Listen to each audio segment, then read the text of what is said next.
Good afternoon to you all. Good afternoon. இறைவனுடைய பெரும் கிருபையால்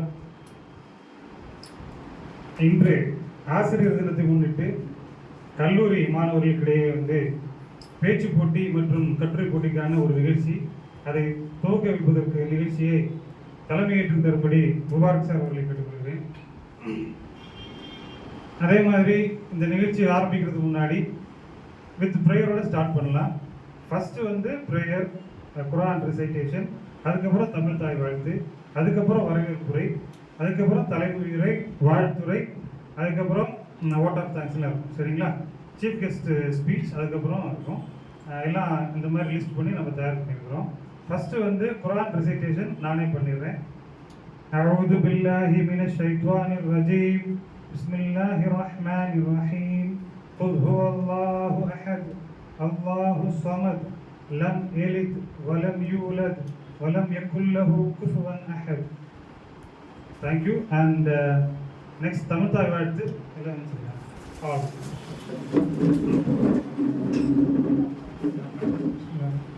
நீராடும் கடலொடு தரிலம் நடந்து கெழிலொழுகும் சீராரும் வதனமென திகழ்வரது கண்டது தெக்கணமும் அதில் சிறந்த திராவிடன திருநாடும் தக்க சிறு பிறை முதலும் தனிதனரும் திலகமுமே அத்திலக வாசனை போல் தனித்துலகும் இன்பமுற எத்திசையும் புகழ் மணக்க இருந்த பெரும் தமிழனங்கே தமிழனங்கே உன் சீரிழமை சிறுமயந்து செயல் மறந்து வாழ்த்துதுமே வாழ்த்துதுமே வாழ்த்துதுமே. Over to Balakumar sir.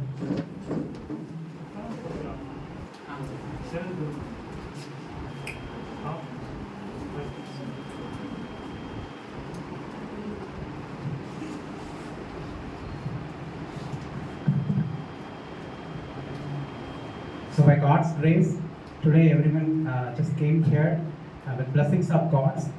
And apart from that, I would like to thank the Commerce Department of BCom CA. Special thanks to head of the department, Mr. Srinivasan sir, because sir guided us, and sir, according to under the guidance of sir's guidance, you just came here for this competition. So thank you so much, sir. And I would like to thank to the whole staff members, the faculty of BCom CA, Achikara College, Uthampalayam. Thank you so much. And I welcome you all on behalf of our Merit Academy, Kambam. So now I have to thank the personalities, those who came and visited our Merit Academy, especially for this ceremony. And first of all, I would like to thank our SN Mubarak sir, former president of Chamber of Commerce. Welcome, sir. I'm just very happy to make a feel of presence of you here today. So regarding about sirs, so sir had many meritorious qualifications in his life. So let me introduce about sir's bibliography very shortly. He is the founder Kambam Traders Associations, and moreover a state government GST advisory committee member in Tamil Nadu, and state level taxpayers advisory committee member, lifetime member of Red Cross Club, and first chartered president of Kambam Rotary Club. Welcome, sir, on behalf of our Merit Academy, we just welcome you. Thank you so much for your presence, sir. Next, I would like to welcome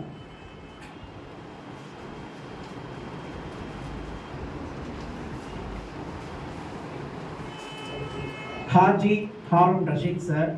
Sir has completed BSc Mathematics from Jaman Mohammed College, Trichy, as well as B.Ed from Annamalai University, M.Ed from MK University.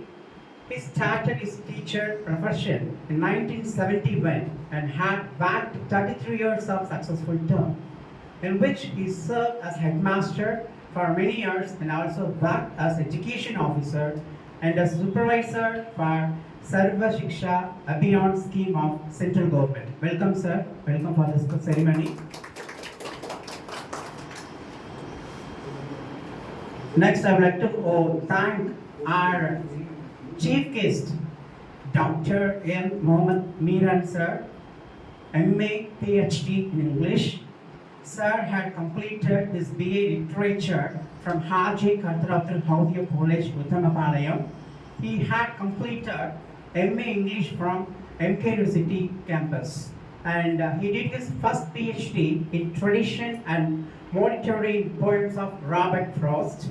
And the second thing is Subject and Dimension of Selective Works from Dr. Amit Ghosh. Sir has now one of a businessman. Moreover, sir is the role of making paramedicals of medicines also. Thank you, sir, for your presence of today. Thank you so much. Next is a honoring time for the chief guest. I would like to call upon our chairman, sir, founder, Mr. Merit Khan, sir, to honor Mr. Mubarak, sir, first.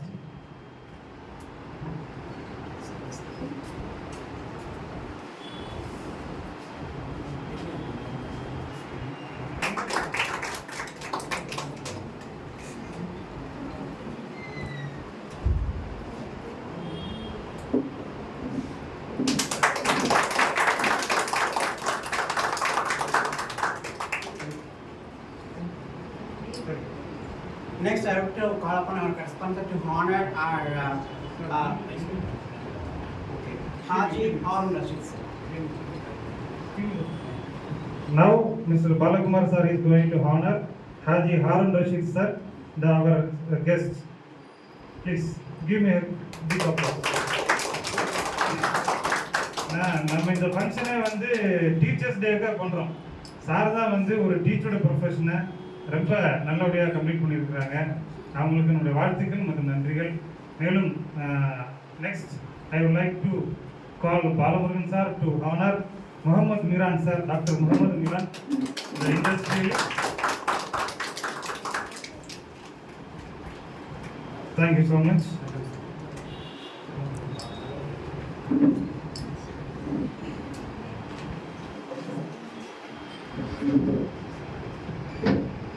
Next, presidential address.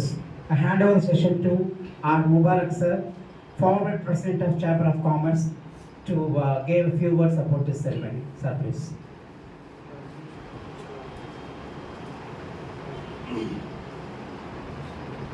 கல்லுக்குள் தேரை, வயிற்றில் குருவி, பல்லுயிருக்கெல்லாம் உணவளித்து பராமரித்து உயிர்காத்து பாதுகாத்து உடல் நலம் காத்து எங்கள் கல்வி காத்து குடும்பம் காத்து எங்களை வாழ வைக்கும் இறைவா, இந்த அறையில் இருக்கக்கூடிய அத்தனை உயிர்களுக்கும் உன் அருளையும் உன் கருணையும் வேண்டி ஆரம்பம் செய்கின்றேன்.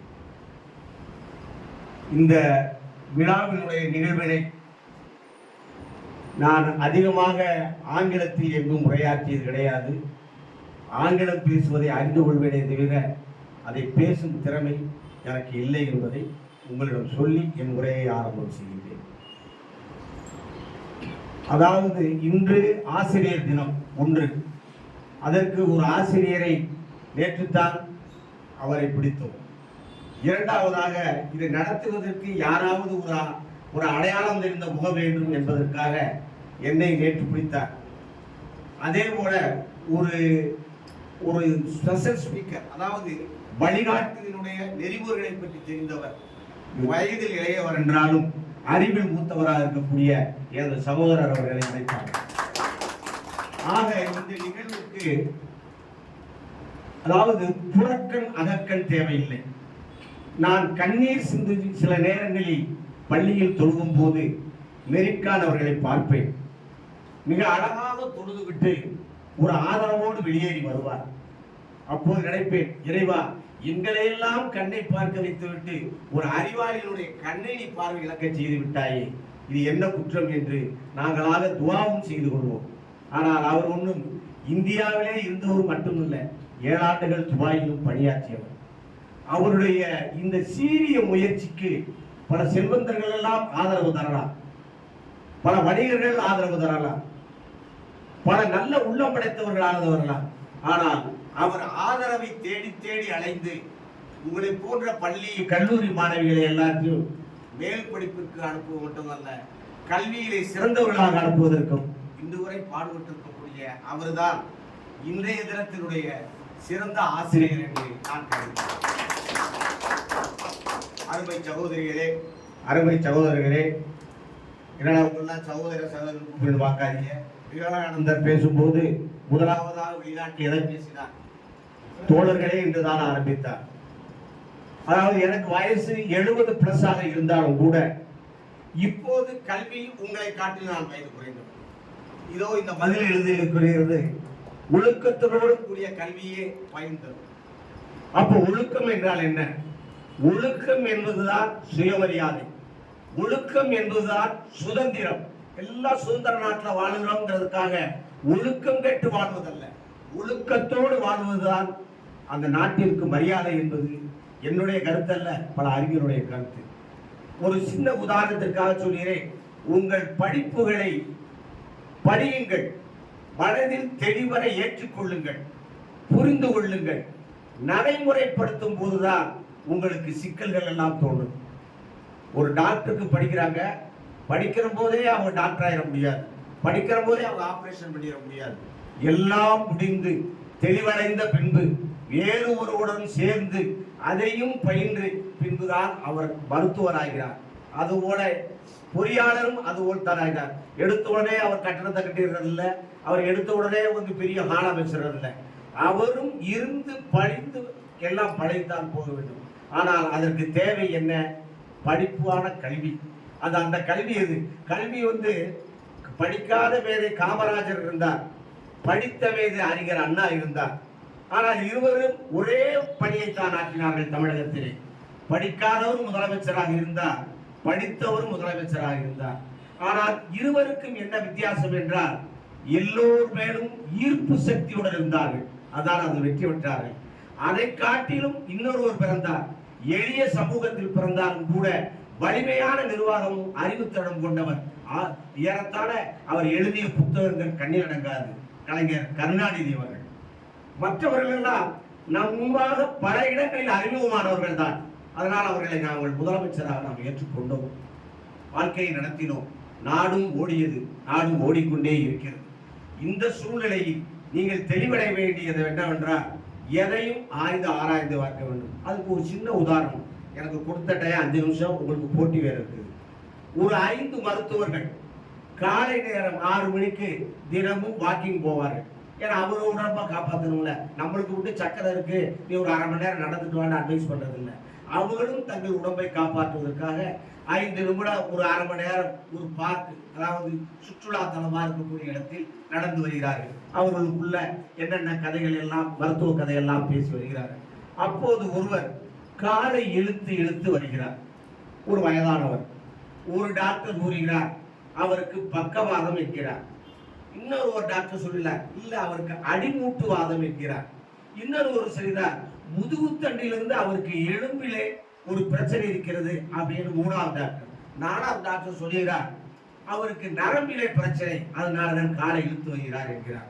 5வது டாக்டர் சொல்கிறார் அவர் வரட்டுமே பார்ப்போம் என்கிறார். அவரும் பக்கத்தில் வந்து விடுகிறார்.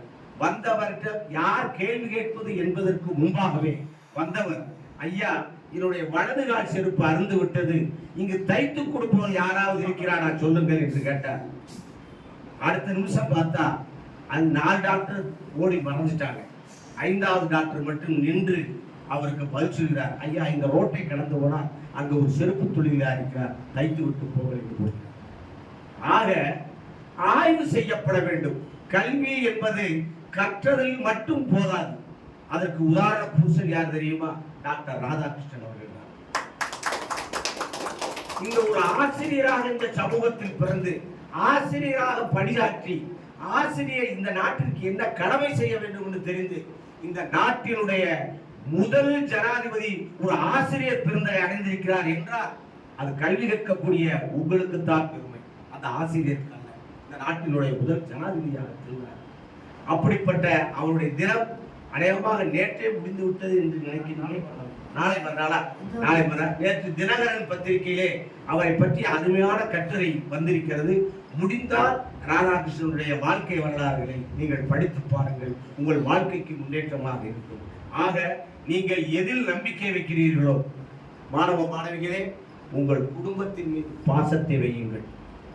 உங்களை படிக்க வைக்க வேண்டும் என்று அந்த தாயும் தகப்பனும் படுகின்ற பாட்டை நினைத்து பாருங்கள். உங்கள் கல்லூரியிலே போய் பாட்டு பாடிக்கொண்டு அலையாதீர்கள். அங்கே என்ன பாடம் சொல்லிக் கொடுக்கிறது என்று கேளுங்கள். நீங்கள் நிச்சயமாக முன்னேறுவீர்கள். பாட்டு படித்தவர்கள் எல்லாம் இந்த ரோட்டிலே அழைத்து கொண்டிருக்கின்றார்கள். சில மாணவர்கள் பார்க்கவே சங்கடமாக இருக்கிறது. சில பேர் வேலை கொடுங்கள். ஏண்டா, நான் வணிகத்தில் 45 ஆண்டுகளாக நல்ல பதவிகள் எல்லாம் எனக்கு கிடைத்தது.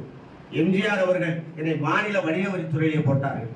இப்போது நான் வேறு இயக்கத்தில் இருந்தாலும் கூட இந்த அரசு நீ ஒரு சரியான ஆள் என்று என்னை ஜிஎஸ்டி கவுன்சில் போட்டிருக்காங்க. ஜிஎஸ்டினா உங்களுக்கு எல்லாம் தெரியும், காமர்ஸ் ஸ்டூடெண்ட்.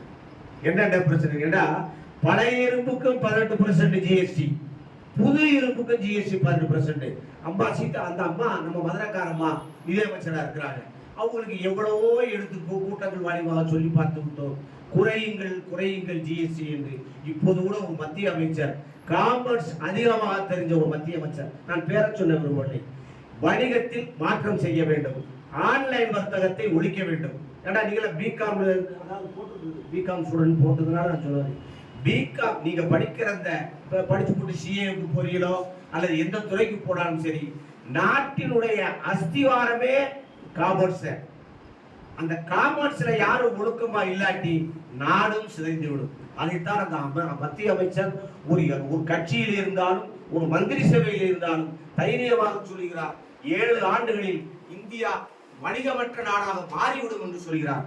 ஆக இந்த வணிகத்தை காப்பது, வணிகத்துக்கு வழிகாட்டுவது, வணிகத்துக்கு சொல்லிக் கொடுப்பது எல்லாம் உங்களை போன்ற பிகாம் ஸ்டூடெண்ட் தான்.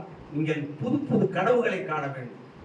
நம்ம டாக்டர் அப்துல் கலாம் சொன்னார்களே, கனவுகள் காணுங்கள் என்று. பார்த்துக்கிட்டு அந்த படம் நல்லா இருக்கா, இந்த படம் நல்லா இருக்கா, இந்த பாட்டு நல்லா இருக்கா, அந்த பாட்டு நல்லா இருக்கா. நானா சினிமா பார்த்து 17 வருஷம் ஆச்சுமா. கோச்சுக்கிறாங்க, நான் சினிமா உலகத்துக்கும் போயிட்டு வந்துட்டேன். 17 வருஷம் ஆச்சு. இங்க வச்சிருக்க நண்பர்கள்லாம் என்னுடைய இந்த தியேட்டருக்காக என்னுடன் படித்தவர் யுவராஜா தியேட்டருக்காரலாம் எத்தனையோ விட்டுருக்காரு. தேவையில்லை. சினிமா என்பது வியாபாரமாக மாறிவிட்டது. தேவையில்லை. மருத்துவம் கூட வியாபாரமாக மாறிவிட்டது. ஆனால் நீங்கள் படிக்கின்ற இந்த பிகாம் கல்விதான் நாட்டினுடைய பொருளாதாரம் உயருமா வீழுமா என்ற சக்தி உங்கள் கையில் தான் இருக்கிறது. ஆகவே ஒரு விஷயத்தை மட்டும் சொல்லி முடித்துக் கொள்கின்றேன். நம்பிக்கை கொள்ளுங்கள். யார் மீது? இறைவன் மீது. ஒரு மனிதன் ஒரு மரத்தில் உட்கார்ந்து கொண்டு மரத்தை வெட்டுகிறார். வெட்டி கொண்டிருக்கும் போது சிவனும் சக்தியும் பார்க்கின்றார்கள். இருவரும் பேசுகிறார்கள். சக்தி அவன் மரத்தை வெட்டுகிறான். அவன் விழுந்தால் என்னைத்தான் அழைப்பான் என்கிறார் சக்தி. சிவன். சக்தி சொல்கிறார்கள், இல்லை இல்லை, தாய் நான் அல்லவா, என்னைத்தான் அம்மா என்று அழைப்பான் என்று சொல்கிறார். இல்லை, அப்பா என்று அழைப்பான் என்று அவர் சொல்கிறார். மரத்தை வெட்டியவன் கீழே விழுந்தவன் ஐயோ என்கிறான். அவன் சக்தியும் கூப்பிடல, சிவனையும் கூப்பிடல, இறந்தும் விடுகிறான். அப்போதான் சொல்லுகிறான் சிவன், ஐயோ என்ற வார்த்தைக்கு சொந்தக்காரன் யமதர்மராஜன். அவன் கடவுளை கூப்பிட்டு இருந்தா தப்பிச்சிருப்பான். யமதர்மராஜனை கூப்பிட்டு இருந்தானே, எங்க போயிட்டேன், அவன் போற இடத்துக்கு போயிட்டேன். அதுபோல நீங்கள் சிவனும் சக்தியுமாக உங்கள் தாயையும் தந்தையும் வணங்கி உங்கள் கல்வியை தொடருங்கள். வெற்றி உங்கள் கையிலே என்று கூறி வாய்ப்புக்கு நன்றி விடைபெறுகிறேன். நன்றி, வணக்கம்.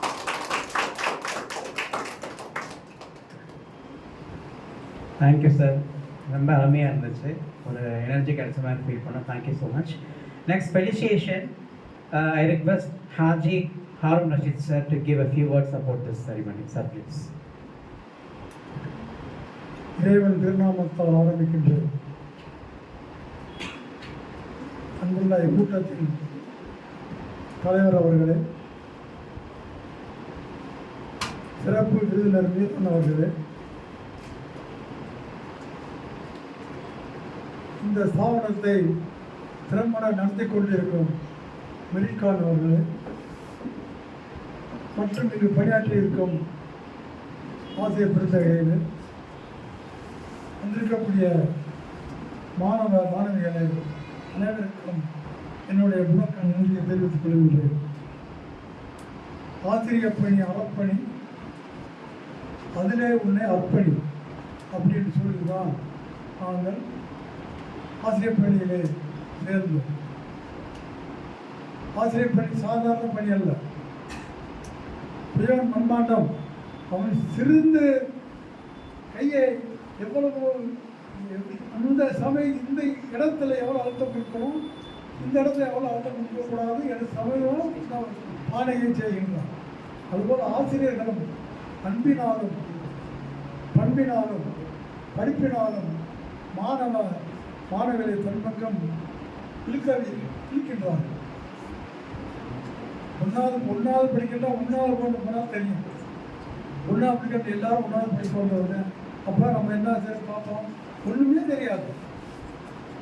இதுன்னு உட்கார்ந்து என்ன செய்யணும், இது இந்த பென்சில் ஏன் பென்சிலா அது அடுத்தவங்க பென்சிலான்னு தெரியாது.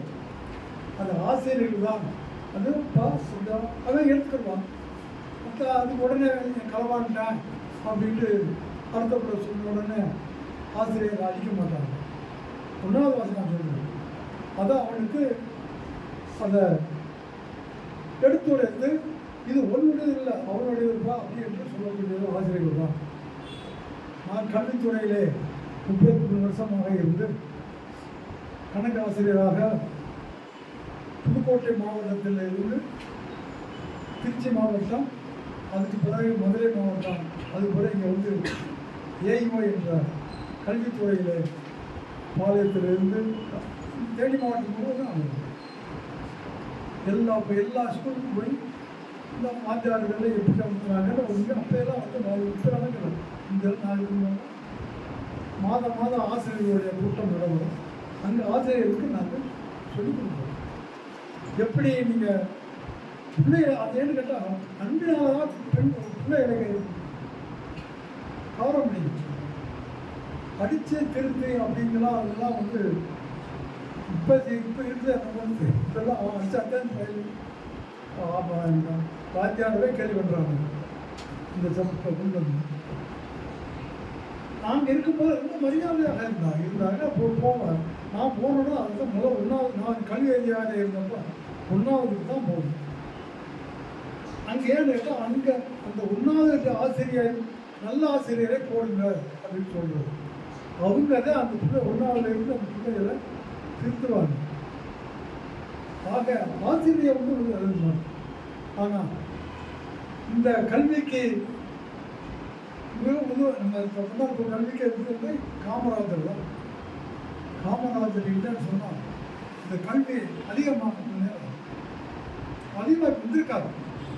அவர் தான் அவர் சென்ற இடத்துல போகிறான் போய் இப்போ தேவாரம்லாம் பார்த்தீங்கன்னா தெரியும். நான் இப்போ ஒரு வீட்டில் தான் ஸ்கூல் இருக்குது. வீட்டில் தான் ஸ்கூல் இருக்குது. நான் தேவாரத்தில் கேட்குறது ஏன் சார் இப்படி வீட்டில் வச்சுருக்கீங்க கட்டத்தில் கட்ட வேண்டியதானே அப்படின்னு அதிகார போகிறதெல்லாம் கேட்குறது.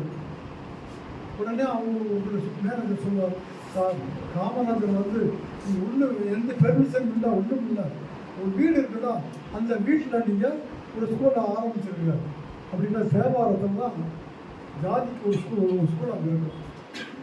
அவங்க வீட்டில் ஆரம்பிச்சிருப்பாங்க. அப்படி ஆரம்பித்தது தான் அது. அப்படி அதோட அவங்களுக்கு மதிய உணவு திட்டத்தை கொண்டு வந்தாங்க. மிக அதிகமாக கல்விக்கு காமராஜர் இல்லை அந்த கல்வி வாங்க அவ்வளோ செய்ய முடியாது. ஆசிரியர்களுக்கும் அவர் நிறையா கொடுத்தார். அதுக்கடுத்து அதே போல் எம்ஜிஆர் அவர்கள் நாங்கள் பிரிந்தபட்சோடு கல்வி அதிகாரி இருந்தபோது சத்துணவு திட்டத்தை கொண்டு வந்தார். அப்போ வந்து அப்போ அவர் பெட்டில் இருக்கார். அப்போ கலெக்டர்லாம் போய் சொல்கிறாங்க, சார் இப்போ செலவு அதிகமாகுது, இதாவது ஒன்றாகுது, எவ்வளோ செலவழித்தாலும் சரி அதை பற்றி கவலை இல்லை, இந்த சத்துணவு சாப்பாடை போடுங்க அப்படின்ட்டு அந்த பெட்டில் இருக்கும்பொழுது அவங்க உத்தரவு போட்டார். நான் அறிஞர் பாராட்ட வேண்டும். என்னன்னு சொன்னாங்க, இவன் மறித்த ஒரு மேதை. அவர் தமிழில் மட்டுமல்ல, தமிழில் பேசினா அடுக்க முடியாது பேசுவாங்க. அவர் பேச்சை ஒவ்வொரு வரியாக எடுத்துக்கிட்டு தான் கண்ணதாசன் தான் பாடல்களை எழுதினார். அதுக்கு ஒரு எடுத்துக்காட்டு என்னன்னு கேட்டால், சம்பத் கட்சியை விட்டு வெளியேறின பிறகு எல்லாம் போய் சொல்கிறாங்க, என்னங்க சம்பத் கட்சிக்கு போயிட்டு வர போனால் போகட்டும் போனா அப்படின்னு சொன்னால் உடனே அந்த கண்ணதாசன் அந்த பாட்டை எழுதிட்டார். அதோடு மட்டுமல்ல, அறிஞர் ஆங்கிலத்திலையும் அடுக்குமொழியில் பேச முடியும். ஒரு நிருபர் கேட்டார், நீங்கள் டெல்லியில் எம்பியாக இருக்கீங்க, தமிழில் அடுக்குமொழி பேசுவீங்க, ஆங்கிலத்தில் உங்களுக்கு பேச தெரியுமா அப்படின்னு கேட்டார். உடனே அவர் சொன்னார், இந்த வார்த்தை சொல்லு, after a long consideration and then I came to my conclusion that the filtration in Madras matriculation examination is a great botheration for our people population whose father's occupation is cultivation in our nation for a long generation. இந்த பதிவு வார்த்தைக்கு அடுக்குமொழியாக பேசுகிறேன். அப்போ அந்த மாதிரி உள்ளவங்களாம் தமிழ்நாட்டில் இருக்காங்க. சேதுக்குள்ளே தமிழ் பேச அவங்க. அதுதான் இந்த ஆசிரியர் பணி வந்து மிகுந்த நேரம். நான் ஆசிரியர் தான் சொல்கிறேன். ஆசிரியர் பணி அது வந்து ஆசிரியருக்கு மரியாதை கொடுக்க மாதா பிதா கொடுத்து தெய்வம். அதாவது தெய்வம் அப்பா அம்மாவோட சேர்ந்து தான் நம்ம குருவையும் ஆச்சாரியையும் வந்திருக்கோம். ஆக அவங்க நான் போன ஒன்று எடுக்கலாம். நான் சிலமலையில் ஏன்னா ஆசிரியர் எனக்கு மரியாதை போனோம் ஆறு அழிக்கப்பட்டு மட்டும் பண்போடாக தான் சொல்லுவோம். 81 ஃபஸ்ட்டு எஸ்எஸ்எல்சி சொன்னேன். இங்கே 21 40 வருஷத்துக்கு அந்த ஸ்டூடெண்ட் ஓட ஸ்டூடெண்ட் தான் எல்லாம் இருந்தாங்க. டீச்சராக இருந்தாங்க, எல்லாம் இருந்தாங்க. அவங்க வந்து எல்லாம் வச்சு ஒரு மீட்டிங் போனாங்க. ஞாபகம் அங்கே கிளம்ப, அதாவது சிலமலையில். அப்போ என்னை கூப்பிட்டு போனாங்க. அப்போ எல்லாம் பேர் முடிச்சு போனாங்க. ஒரு டீச்சர் ஆனப்பா அங்கே கல்வி அதிகாரியாக இருந்து ஒரு டீச்சர் காலுக்கு விழுந்தாங்க. மடமடமடமடல அத்தனை டீச்சரும் அத்தனை ஆசிரியர்களுக்கு கால் கொடுத்தாங்க. ஆனால் என்ன பண்ணிக்கிறது எங்களுடைய இது சார், நீங்கள் இல்லைன்னு சொன்னால் நாங்கள் இது மாதிரி வர முடியாது அப்படின்னா. இங்கே ஒருத்தர் அதே போல் இங்கே ஒருத்தர் என் பாளையத்தில் உத்தம மாலை காலேஜில் ஸ்கூலில் படிக்கிறப்ப ஒரு ஸ்டூடெண்ட் இருந்தார். அவர் என்னன்னு தெரியாது, அவருக்கு மிருக்கான் இதில் வந்து பாடம் நடத்திக்கிட்டு இருந்தார். நான் போனோடனே எனக்கு தெரியாது, அவர் எனக்கு காலில் இருந்தார். என்ன பயணம் பண்ணி சார், நான் ஒரு ஸ்டூடெண்ட் சார், பண்ணி சார் அப்படின்ட்டு சொன்னார். அந்த ஆசிரியர்களுக்கு மரியாதை உண்டு. மரியாதை நம்ம தான் கொடுக்கணும். ஆசிரியர் சொல்கிறபடி நம்ம கேட்கணும். ஆசிரியர்கள் தவறு செய்யணும். இப்போ உள்ள ஆசிரியர்கள் இருக்கிறாங்க, ஒரு சில பேர் இருக்க சொல்லக்கூடாது. அதை நம்ம மீற முடியாது. இங்கே இருந்தால் மலங்காட்டிலாம் போக வேண்டியதாக இருக்குது. இப்போ என்னான்னு கேட்டால் போடியில் மட்டும் இல்லை, அகமலைன்னு ஒரு இருக்குது. அதுக்கு எப்படி போடி ஒரு சில பார்த்து என்ன செய்வாங்க, இங்கேருந்து வந்து மலை இருக்கும், 7 கிலோமீட்டர் சைக்கிளில் போய் அங்கேருந்து ஏறி போவாங்க. இன்னும் ஒரு ஆம்பளைக்கு போகிறதுக்கு பெரிய குளம் போய் பெரிய குளத்தில் வந்து பசு பிடிச்சி அங்கெல்லாம் போய் நம்ம இன்ஸ்பெக்ஷன் பண்ணி போய் இருக்கீங்களா இல்லையா. ஆண்டிப்பட்டியில் பூரா மரங்கள் தான். இப்போ இந்த அதே போல் மேகமலை கம்பம், இந்த மேகம் அது சின்னத்தில் போய் தான் போகணும். ஆக ஆசிரியர் பணி வந்து ஒரு நல்ல சிறந்த பணி. அது மாணவர்களை, இந்த சமுதாயத்தை, நல்ல அறிஞர்களை உருவாக்கக்கூடிய செயல் அவர்களிடம் உண்டு. அந்த ஆசிரியர்களுடைய அறிவை நாம் எடுத்துக்கொண்டு நாமளும் இந்த சமுதாயத்திற்கு நல்ல முன்னேற்ற சமுதாயம் முன்னேறுவதற்கு என்னென்ன செய்ய வேண்டுமானால் செய்ய வேண்டும் என்று கூறிக்கொண்டு இந்த வாய்ப்பு எனக்கு நன்றி கூறி விடைபெறுகிறேன்.